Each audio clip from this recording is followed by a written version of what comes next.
Zay ny makasika an'iny fa mandray anjara fiaino amin'ireo asa ao anatin'ny congrès maneran-tany fahaenina momba ny valan-javaboary tanterahana ny Sydney Australie Madagasikara.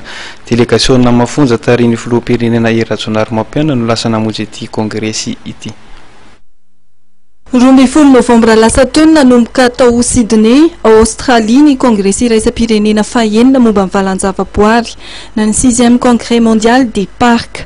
Mandray anjara feno amin'ireo atrikasa maro samihafa ireo ao anatin'izany i Madagasikara ka ny filoham-pirenena Rajonary Mampiana ny vady no mitarika ny délégation malagasy izay ahitana ireo tompona andraikitra ambony eo amin'ny sehatry ny tontolo iainana eto Madagasikara raha tsy teny afa-tsy ny avy ao amin'ny Angap, ny WAM, ny Tanimeva na ny koa ny Alliance Voargasy. Anisan'ny songadina tamin'izany dia ny any Australie izany ny fanitarana ny valan-javaboary arovana eto Madagasikara. Raha toka 2 tapitrisa hektara izany ny taona 3.4 dia hitomba 4 tapitrisa hektara izany amin'ity taona 4.4 ity.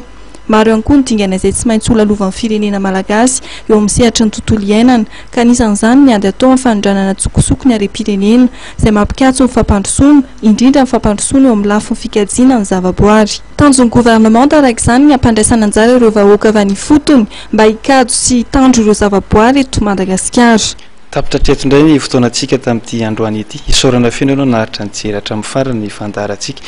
Dia mpamarana nefa dia atsidika aminao ny fisotran'ny fandaharana koa izy impio afaka fotoana fio ka asaina mpanatsana ianao hanaraka izany. Veloma tompoko.